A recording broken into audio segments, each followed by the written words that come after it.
Salut la team, bienvenue back sur la chaîne. Aujourd'hui les potes, on s'attaque à une caisse qui va peut-être vous bluffer plus que prévu. Parce qu'au premier coup d'œil, le Nissan Qashqai, on dirait juste un SUV compact lambda, non?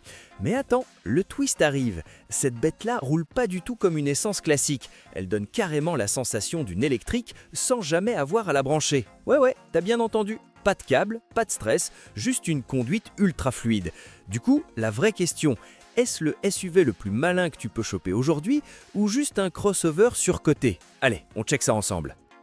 On passe direct sous le capot, parce que c'est là que ça devient intéressant. Le Qashqai propose deux motorisations principales.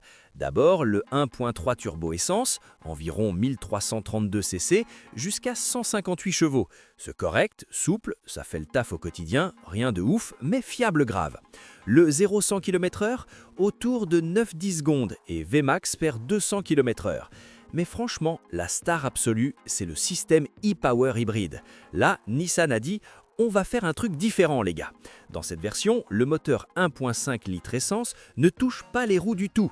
Il fait juste office de générateur, pendant que le moteur électrique, genre 190 à 205 chevaux et 330 Nm de couple, propulse la caisse.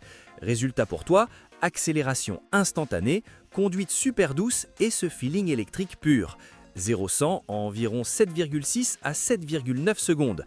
Pas mal du tout pour un SUV familial, hein? Côté look, Nissan a vraiment monté le niveau. À l'avant, la calandre V-Motion bien agressive, des phares LED ultra sharp, très modernes, très clean. C'est pas du style baroudeur hardcore, mais ça a cette vibe européenne classe que beaucoup kiffent.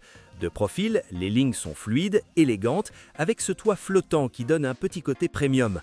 À l'arrière, simple, net, pas trop bling bling, mais ça passe crème. C'est une voiture qui hurle pas « regardez-moi », mais qui dit doucement « j'ai du style, tranquille ». On monte dedans et là, ah ouais, c'est sympa. L'habitacle a clairement progressé par rapport aux anciens modèles. T'as un écran digital 12,3 pouces, un gros écran multimédia et sur les finitions hautes, même l'intégration Google Direct. Les matériaux sont mous, confortables, les sièges sont top pour les longs trajets, surtout si t'es un peu plus mature, hein.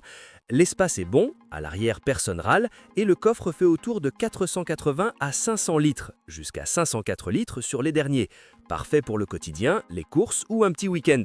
C'est pas du luxe allemand, mais pour le prix, ça fait premium sans forcer. Petit break rapide, si t'aimes ce genre de review honnête, simple, sans bullshit, abonne-toi direct mon pote, ça aide grave la chaîne à grossir et promis, il y aura plein d'autres tests cash comme ça. Allez, on continue. Sur la route, le Qashqai, c'est tout pour le confort. La suspension est souple, elle avale les bosses nickel et l'habitacle reste super silencieux. Idéal pour les trajets tous les jours, les longs voyages, la cruise relax. Mais si t'es du genre à vouloir du sport, du handling tranchant, c'est pas ça la voiture. C'est calme, doux, prévisible et honnêtement, pour pas mal de conducteurs, surtout ceux qui préfèrent le confort à la vitesse, c'est pile ce qu'il faut. Soyons fair-play et équilibrés parce qu'aucune caisse est parfaite. Les plus, le e-Power est vraiment unique. Tu as le feeling EV sans prise. L'intérieur est confortable et bien fichi, et globalement, c'est un SUV familial ultra pratique. Mais les moins, certains proprios parlent de bugs sur l'infotainment. Rien de méchant, mais chiant parfois. La conso réelle en hybride peut varier selon ta façon de conduire, mais souvent autour de 5 à 6 litres au 100 en mixte, voire mieux en ville. Et si t'aimes rouler sport, ça peut sembler un peu trop zen, trop relax. Du coup, le verdict, le Nissan Qashqai cherche pas à être le plus rapide ni le plus luxueux, il mise sur l'essentiel, confort, efficacité et facilité de conduite. C'est un choix malin pour le quotidien, surtout si tu veux du moderne sans prise de tête. Pour beaucoup, surtout ceux qui veulent rouler peinard sans stress, cette caisse fait grave sens. Et maintenant, à vous la parole. Vous le choisiriez face à un hybride Toyota classique ou vous préférez full électrique? Dites-moi tout en commentaire, je lis absolument tout. Et n'oubliez pas de vous abonner, votre soutien c'est énorme pour la chaîne et il y aura bientôt d'autres reviews bien cash. Allez, à la prochaine, prenez soin de vous et roulez safe les amis. Peace!